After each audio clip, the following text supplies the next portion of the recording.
అక్క కొడుకు తప్పు చేస్తే నాకు శిక్షణ పుట్టమధు వ్యాఖ్య. ఆ రోజు అల్లుడు సీను నాకు ఫోన్ చేశాడు, నేను సీనుకు ఫోన్ చేశాను. కొడుకు తప్పు చేస్తే తండ్రికి శిక్ష లేదు, అల్లుడు తప్పు చేస్తే నాకు శిక్షణ ప్రశ్నించిన మధు. నన్ను రాజకీయంగా అడ్డుకోవడానికే శ్రీధర్ బాబు కుట్ర. కొడుకు తప్పు చేస్తే తండ్రికి శిక్ష లేదు, అల్లుడు తప్పు చేస్తే నాకెందుకు శిక్ష అంటూ మంతని మాజీ ఎమ్మెల్యే పుట్టమధు వ్యాఖ్యానించాడు. న్యాయవాద దంపతులు గట్టు వామనరావు నాగమణి హత్య కేసులో రామగుండం పోలీస్ కమిషనరేట్లో సిబిఐ విచారణకు భార్య శైలజతో వచ్చిన మధు అనంతరం విలేకరులతో మాట్లాడాడు. మా అక్క కొడుకు అల్లుడు సీనుతో మాట్లాడానని, సీను కూడా నాకు ఫోన్ చేసినట్టు సిబిఐకి చెప్పానని అన్నారు. రాజకీయంగా నన్ను అడ్డుకోవడానికే శ్రీధర్ బాబు నన్ను ఇరికిస్తున్నాడని ఆరోపించారు. నన్ను నా భార్యను నన్ను ఒక్కనే కాకుండా ఇద్దరిని కలిపి ఇవాళ ఈ సమాజం ముందర దోషులుగా ఉంచే ప్రయత్నం దుద్దిల్ల శ్రీధర్ గారు చేస్తున్నట్టుగా మీకు స్పష్టంగా కనబడతా ఉన్నది. నేను ఎక్కువ చెప్పాల్సిన అవసరం లేదు. మా మీద రాజకీయ కక్ష కోసం దీన్ని వాడుకొని బీఆర్ఎస్ పార్టీని నన్ను పూర్తిగా ఈ నియోజకవర్గంలో ఎప్పుడు ఓట్లు జరుగుతప్పుడు ప్రజలు మా పక్షాన 70,000 చిల్లర ఓట్లతోటి మమ్మల్ని ఆశీర్వదిస్తూ ఉన్నారు కనుక దీన్ని వాడుకుంటూ ఉన్నారు. మీరు మరి అన్ని కోణాలలో ఆలోచించాలి అని వారిని విజ్ఞప్తి మేము కూడా మా పక్షాన కూడా చేయడం జరిగింది. కనుక ఇవాళ భారతదేశ చరిత్రలో ఒక బీసీ మధ్యతరగతి నుంచి ఎమ్మెల్యే అయితే ఎన్ని ఇబ్బందులు జరుగుతున్నాయో ఇలా స్పష్టంగా కనబడతా ఉన్నది.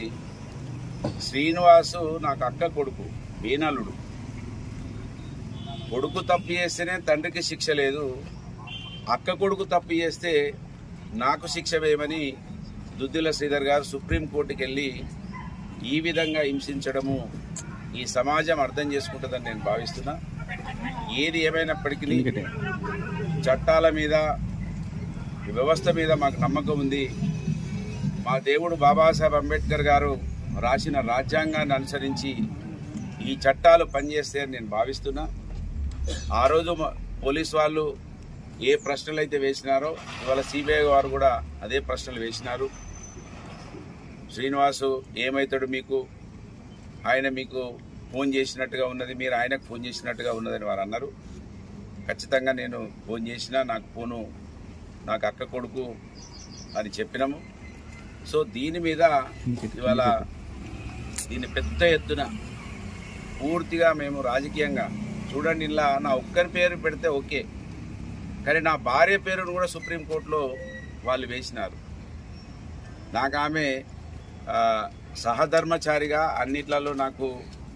అన్నిట్లలో నా వెంబడి ఉంటుంది కనుక, అంటే ఒక్కరిని మొత్తానికే నివారిస్తే కాదు, ఇద్దరిని కలిపి తీసేయాలి ఈ సమాజం నుంచి అని ఇవాళ తెలివిగా దుద్దిల్ల శ్రీధర్ గారు దీన్ని నడిపిస్తూ ఉన్నారు. ఖచ్చితంగా మేము ఈ మట్టిలో పుట్టిన బిడ్డలుగా మా సమాజం కోసం ఎన్ని కష్టాలైనా భరిస్తాము. మేము దేనికైనా సిద్ధంగా ఉన్నాం.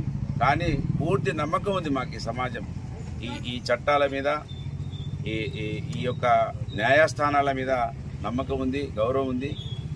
ఇది మంచిగా వాళ్ళు అన్ని కోణాలలో ఎంక్వైరీ చేస్తారని నేను భావిస్తున్నా. మేము వారికి నోటీస్కు రెస్పాండ్ అయ్యి వచ్చినాము. వారికి ఏవైతే మమ్మల్ని క్వశ్చన్లు వేసినో మేము సమాధానం చెప్పినాము. అన్ని కోణాలలో కూడా ఆలోచించాలని వాళ్ళు విజ్ఞప్తి చేసినాం.